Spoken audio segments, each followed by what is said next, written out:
your Yeah. face. And I trim the front, like the beginning anyway. Okay. Hi, guys. Oh, no. Hold on. Hi,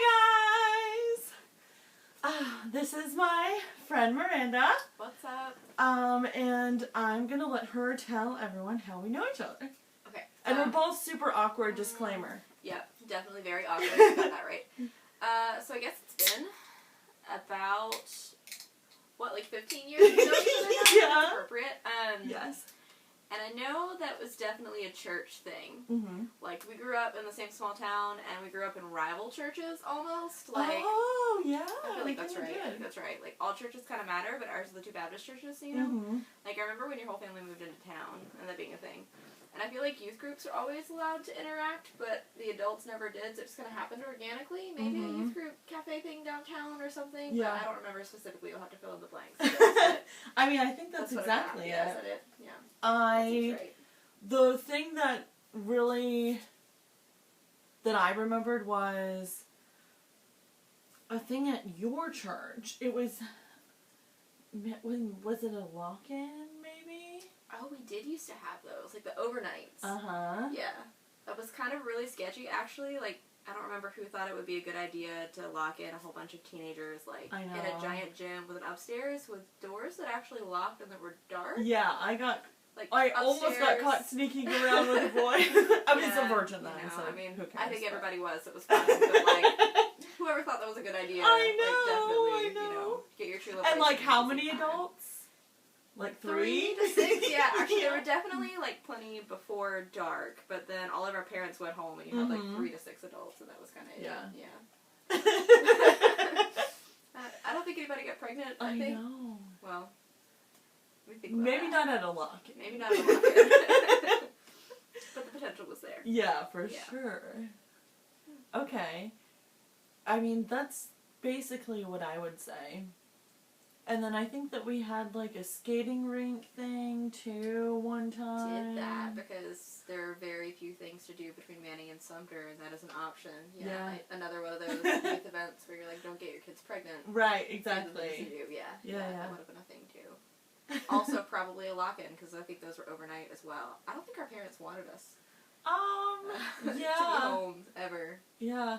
Well, tough to say. My parents were opposite, I feel like. They were kind of, like, overprotective almost. Like, I feel like in my small circle of friends, the ones who are all super sheltered, like, I'm the only one that didn't, like, drop out of high school, get married and pregnant before I graduated. You know, because I feel like that almost, if you're too sheltered, it can almost be like, happens. Yeah, it's either one way or the other. Yeah, makes sense. Yeah, I think my parents were very much just like, all right, you came 10 years later than the rest of them, so if I send you to the church events, then I won't have to deal with you. Right. Also, I don't think you're going to do anything. Safe, right? Exactly. Yeah. Safe. Yeah, that's kind of crazy. Okay. I feel like I had something I was going to say, and now I don't remember. I believe in you. Yeah, that happens a lot. Okay, well, let's just go into my little icebreaker thing. It's going to be so good. I feel like I should be afraid. No. Okay. So,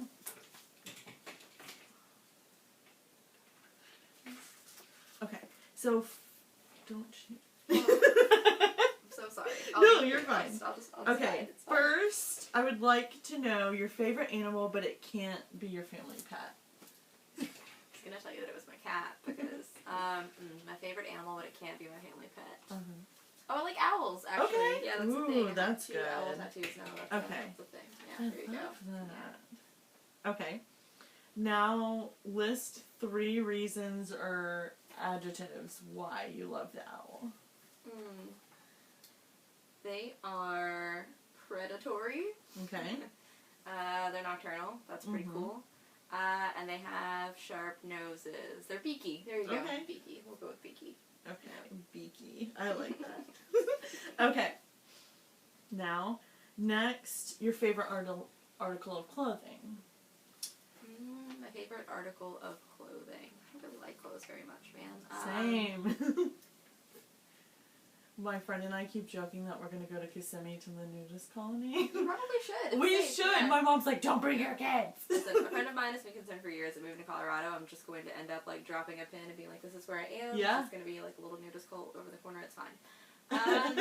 It's probably shoes. Okay. Yeah, my Chacos, actually. Okay. I love my Chacos. Yeah. Excellent. And now 3 reasons or adjectives why you love them. They're supportive. Okay. They're comfortable.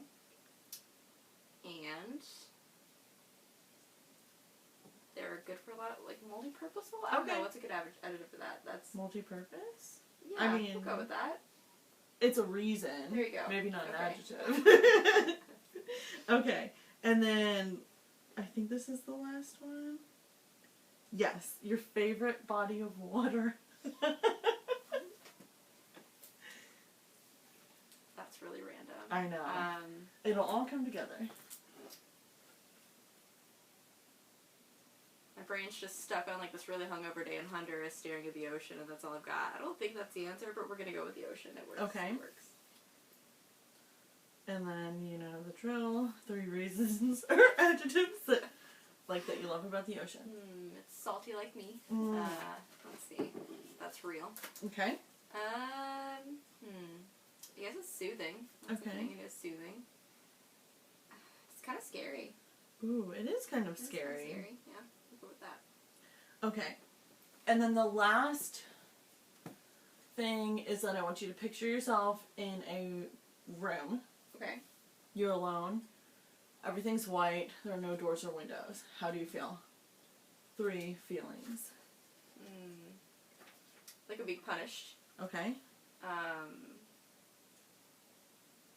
Probably insane, actually. Okay. I feel like that's where that you put someone insane. Maybe dead, actually, also.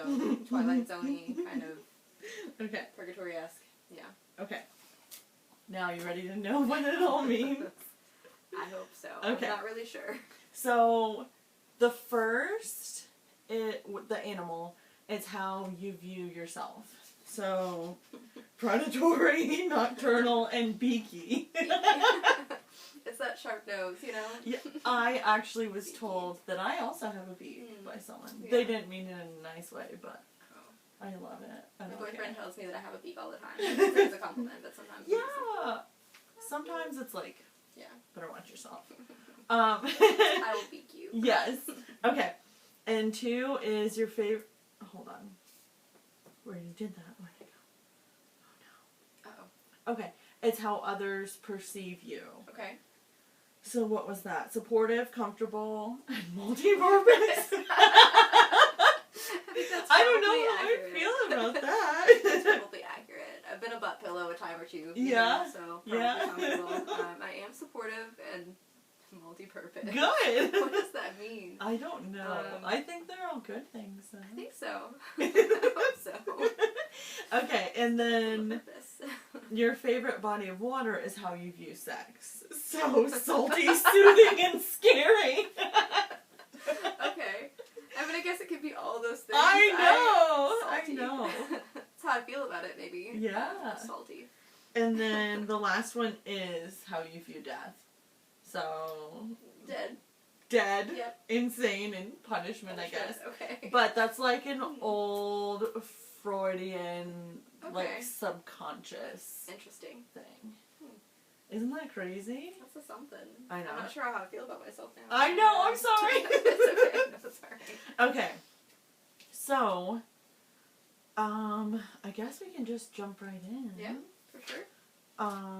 So, do you want me to just bring up a topic, or do you want to peek at my notes that I wrote down? You can just bring up whatever, actually. Okay. That's probably more organic. It's fine. Oh, good. Okay. So, I know you wanted to cover the space to be queer after growing up in church. Do you want to start there? Yeah, no, Okay. that's fine. Actually, so for context, when we messaged last week, because I mean, like I said, I do always get excited and message you when I see something on Instagram. I'm just like, I'm drunk. This is Yeah. great. Always fantastic.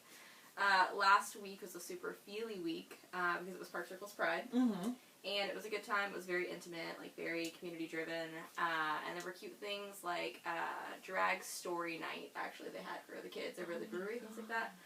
And so it's just, like, a very emotional, I never got that as a kid. Mm-hmm. You know, I think growing up in the church, you don't have the space to be queer. Right. It's really interesting now to see, like, pastors' kids that I grew up with, like, growing up and just being openly queer, you know.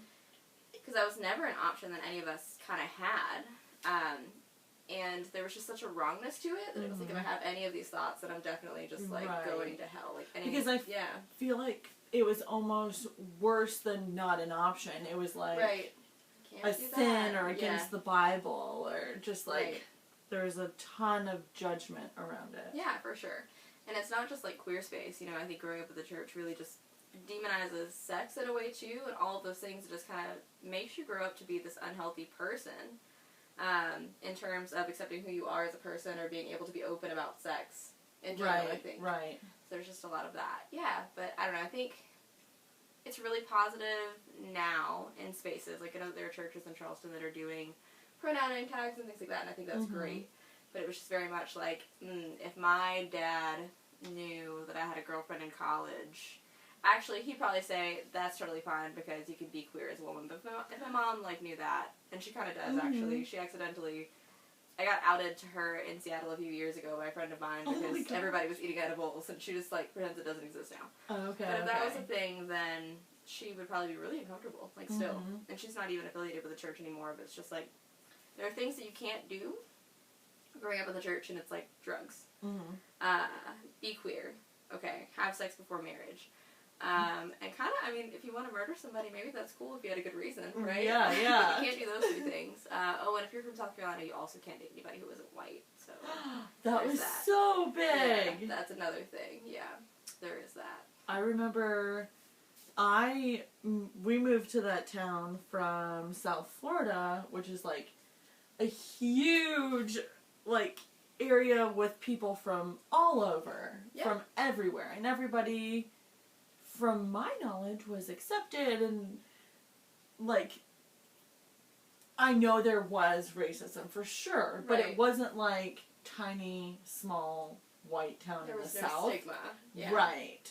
So, there were names that I was called when I first moved there. Like, I vaguely remember that, actually. Yeah, I vaguely remember that. Now, you know, there's so many things you don't remember, but growing up, I remember, like, people being super judgmental about you because of that. Yeah. Like, oh, she's that girl. You can't do that, Manning. I know, and I was also still a virgin, so, like, most of the rumors going around, I'm like, okay, cool. So I kissed a black boy, whatever. But no, that means that you're a whore and you're going to hell. Actually. Yeah, no, truly. There was a time where someone from our church called my dad to tell him I was talking to a black man in public.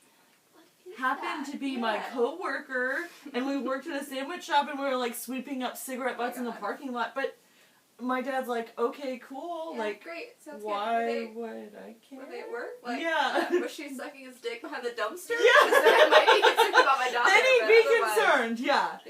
But, like, I guess in my 16-year-old brain, I didn't even realize. I feel like that's kind of when I was first introduced to racism. Yeah. Which I don't know if that's a good thing or a bad thing, but I had no idea. And when was that? Like 2006? 2007? Yeah, between 2007 to that, somewhere in that time frame. And I was just like, what kind of backwoods world is this?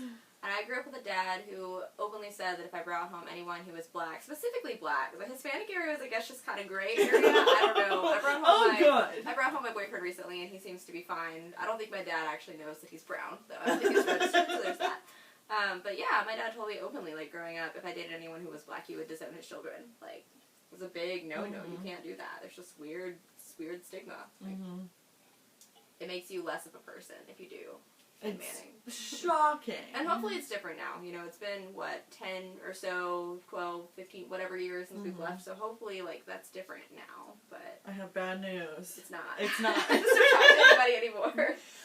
My sister works at a restaurant there, and, like, the manager's son is half black, and I guess he works in the kitchen, and she was worried about him, like, going out into the main area and people seeing, because there are still people that are so Evil! Yeah, in Somerton, when I grew up in high school, it was like that. Like, the Somerton Diner, like, well, nobody's gonna watch that. Or if they do, that's probably actually really healthy. Yeah. Like, all the kitchen staff was black. And they Mhm. had limited access to the front of house. Like, that was the thing. Like, they had limited access to it. And I remember there was this kid who went to Clarendon Hall, which he got the same realization as you did. Like, what the fuck have I walked into? Like, Right. as a teenager, like, in a tiny town, because he was the only black kid who got sent to Clarendon Hall. And they were from New York, and his family was like, okay, yeah, people are, you know, these are people, here you go. Right. But, like, in Somerton, and I remember I became friends with this kid, and I used to have to hide it. Oh Like, my god. so he'd come to the diner, we'd just hang out because I was working there, and, you know, we'd just, like, talk while he was eating his lunch like a normal-ass human being. And I remember, like, I would go and hang out with him after, like, shifts at my job, and his dad was super afraid of snakes because, you know, it's South Carolina, and so their yard always had mothballs in it. Oh And I remember being paranoid and taking, like, a change of clothes, like, with me after I left, like, visiting with this person, just being a friend with this person. Because I was afraid that my mom would be like, what is that smell on your clothes? Like, that's a very craziness. distinct smell, mothballs. It is, for sure. But, I mean, I was just, like, so afraid of that. Where have you been? Like, kind of thing, you know. And then, years later, I dated a boy who used to go to the Somerton Diner. And his friends were like, you can't date her because I'm pretty sure that she used to bang this boy, even though actually we're just friends. We used to go to the diner, and, you know, you don't want to be with anybody who's been with a black boy. Like, that reminds me of something else! Oh my wild. god. Yeah. It's still shocking. Like, I forget until I do something like this, where I'm just, like, comparing stories, how many horrible instances there are like suppress that. your trauma, you know? Yeah, truly. Yeah, man. But I had a boyfriend in high school who he found out that I had kissed, and I still was a virgin. Like, I didn't even ever sleep with the boyfriend. He found out that I kissed a black guy, and he, like, broke up with me because of it and never spoke to me again. My God. I was 16. These were, like, good people. Like, good people. Who were, like, Evil people. It's fine. Yeah. Oh my god. I am waiting for a day where I don't have to... I don't even know how to word it. But, like, obviously with everything that happened last year, I've been having, like, lots of talks with my kids. And, like, I feel like things come up all the time and we end up talking about it, and it's just, like, I get very passionate about it and angry, and I'm not even directly affected. Right. I just can't imagine, like, having to worry about my dad and my brother or my son just living their lives out in public and just not coming home one day because somebody hateful took things, like, I don't even know what else to say. Like, I would scorch the earth. And I know that's not going to fix anything. But you're a white girl, so if you did, they'd be like, oh. Yeah, exactly. They'd be like, this crazy bitch, she's a Karen. Look at This this house mom got off her Prozac and let me tell you what happened. But it's okay, she's only going to get, like, 2 years probation. Yeah, if that. Yeah. It's just... So, like, even my kids and I don't remember how it came up, but we were talking about it, and they were like, well, then, that means that we kind of have to really worry about JoJo Bean, and that's my sister's husband, so their uncle. And, like, one of our friends, their son, and they were just naming all these people, and they're just like, it's hard for them, I feel like they're 6 and 8, to even wrap their brain around anything that awful. I feel like you're doing a good job by teaching them compassion and understanding, you know, because they can't necessarily, they're not in a place where they're going to be able to understand something complex like systemic racism, but they are going to be able to understand, well, I care about this person, so I want them to be okay. Right. Which is realistically, I don't think anything that we ever got as kids, what you did before you came to South Carolina. Yeah, It was very much like, I didn't actually hang out with black kids until church. Like, I did because I went to public school, but I remember having, like, McDonald's birthday parties. And my mom, who was actually not a racist person for the most part, granted she did once actually say, you can't vote Democrat because that's for black people, so maybe let me renege on that for but in terms of, like, children and wanting good things to be good things, like, I remember having a birthday party, being 7 and wanting, like, my friend to come over, and she was black, and her mom being like, that's not safe. Like, we can't send you home. Yeah. So just, like, I think teaching your kids compassion that early is a good thing. I think there are a lot of really good resources out, like Anti-Racist Baby, great book, things like that, you know, that we're able to do to kind of educate children now early, which is good, because, I mean, I had no way or concept of understanding as a kid that any of that was incorrect. Right. Right. So. Whew. It's a good start. Shocking. Yeah. Shocking. That got serious, man. I know.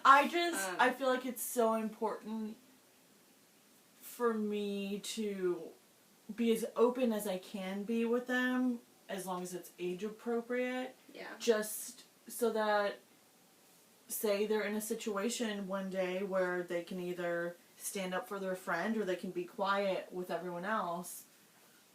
I want my kids to be the ones who can speak up, you know, if no one else. I agree. You know. This is why I can't have kids. I've been saying for years that, I mean, I wouldn't be able to gauge what's age appropriate. Right. My children would be, like, little undercutted disasters who swore a lot, and they'd be little assholes. They'd, like, only have friends at the preacher's kids table, actually, because they'd be the little assholes who told everybody that Santa wasn't real. Like, that's what happened. They'd be radical. I mean, my kids are. Charlotte her favorite shirt is, like, Wednesday Addams, but, like, she's drinking a bottle of poison, and she's got blood coming out of her eyes, and she wore it to church the other day. And usually it's, like, not a thing, but we were having a thing on a Sunday and my church is totally different, which is why I even go there, but, like, you're allowed to be human, you're allowed to be yourself, and nobody is judging you. Yeah, it's crazy. I never thought I'd find my way back into a church again, but she was like, I called her cute or something, and she's like, please don't ever call me cute again. I'm creepy. And I was like, okay. Yes, and she's you like, can be both. Yeah, she's like, also don't call me Charlotte. You can call me Miss Kitty. And I'm just like, okay, what? Creepy Miss Kitty. And so, but yeah, my kids are little, I don't know, they're edgy motherfuckers. That's okay. That's okay, that's good. I don't know if their dad loves it, but none of my business, you know. Well, you know, it's fine. I mean, that's part of the reason, or that's part of the fun of being a single parent, right? Yes. It's doing things to get under someone else's skin. Again, why I'm not a parent. Yeah. Well, I always thought I would be that way, and I'm not. I really thought that I would be, like,